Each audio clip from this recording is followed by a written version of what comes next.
क्या ममता बनर्जी बंगाल में रोक देंगी सीएए? क्या कोई भी राज्य सरकार सीएए को लागू होने से रोक सकती है? क्या सीएए कॉन्स्टिट्यूशन के आर्टिकल 14 यानी कि समानता के अधिकार का उल्लंघन करता है? क्या सीएए के बाद मुसलमानों को इस देश में नागरिकता नहीं मिलेगी? क्या सीएए की वजह से पाकिस्तान, बांग्लादेश या फिर अफगानिस्तान से करोड़ों लोग भारत में दाखिल हो जाएंगे और हमारे बच्चों की नौकरियां ले जाएंगे? इन सारे सवालों के जवाब जानने की कोशिश करेंगे आज के वीडियो में। सबसे पहला सवाल है कि क्या कोई भी राज्य सरकार सीएए को लागू करने से रोक सकती है? बंगाल में ममता बनर्जी इसका विरोध कर रही हैं, केरल में पिनराई विजयन इसका विरोध कर रहे हैं, दिल्ली में मुख्यमंत्री अरविंद केजरीवाल इसका विरोध कर रहे हैं। ममता बनर्जी तो खुलकर कह रही हैं कि मैं लागू नहीं होने दूंगी। केरल की विधानसभा में इसके खिलाफ एक प्रस्ताव पास हो चुका है।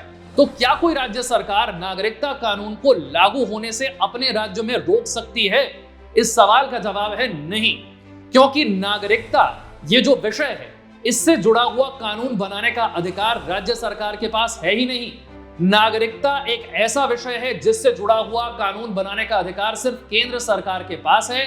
ये कानून संसद में पास हुआ है। ऐसे में संसद से पास हुए कानून को लागू करने से कोई भी राज्य सरकार रोक नहीं सकती है। या तो ये कानून संसद खुद रद्द कर सकती है या फिर सुप्रीम कोर्ट रद्द कर सकता है। संसद ने तो इसे पास किया है, रद्द नहीं किया है।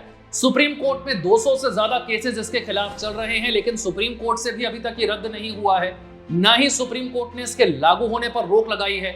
यानी कि मुख्यमंत्री जिसने संविधान की शपथ ली है वो संसद से पास हुए कानून को अपने राज्य में रोक नहीं सकता है, खासतौर से तब जबकि राज्य सरकार के पास नागरिकता से जुड़ा हुआ कानून बनाने का अधिकार है ही नहीं। यानी कि कोई भी राज्य सरकार सीएए को लागू होने से रोक नहीं सकती है। दूसरा सवाल यह है कि हमारे कॉन्स्टिट्यूशन का आर्टिकल 14 देता है समानता का अधिकार, यानी कि किसी से भी किसी आधार पर कोई भेदभाव नहीं किया जा सकता है। और जो विरोध कर रहे हैं वो ये दावा करते हैं कि सीएए धर्म के नाम पर भेदभाव करता है, सिर्फ गैर मुस्लिमों को नागरिकता देता है, मुसलमानों के साथ ये भेदभाव कर रहा है। तो इसके जवाब में बीजेपी ने यह तर्क दिया है कि भाई भारत के किसी नागरिक के साथ तो समानता को जो अधिकार है उसका उल्लंघन हो ही नहीं रहा है। क्या भारत के किसी नागरिक के साथ आर्टिकल 14 का उल्लंघन किया जा रहा है? क्या भारत के किसी नागरिक को भेदभावपूर्ण रवैये का सामना करना पड़ रहा है? क्योंकि सीएए जो कानून है वो भारत के नागरिकों पर तो लागू ही नहीं होता है। सीएए में भारत के नागरिकों का तो कोई जिक्र ही नहीं है। ये तो विदेश से आए हुए लोगों को नागरिकता कैसे दी जाए उस बारे में बात करता है।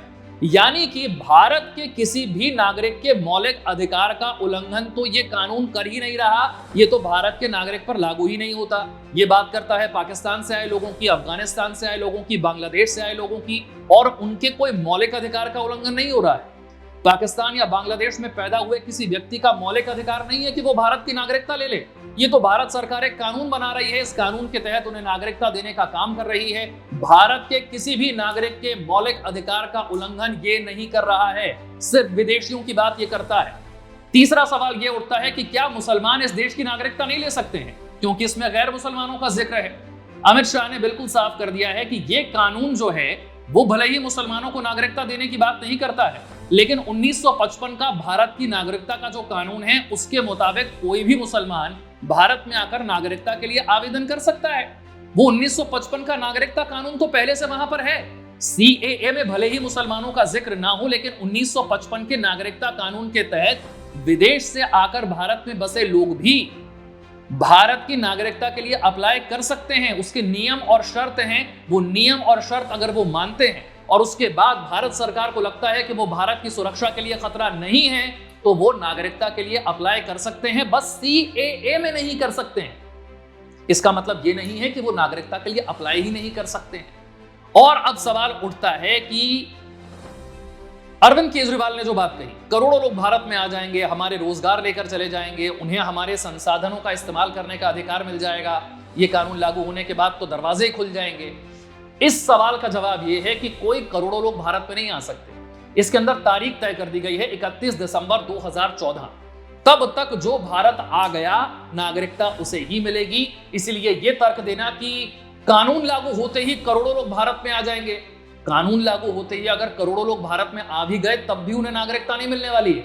क्योंकि इसकी समय सीमा पहले ही तय हो चुकी है। 31 दिसंबर 2014 तक जो भारत आया उसे नागरिकता मिलेगी, उसके बाद वालों के लिए यह कानून नहीं है।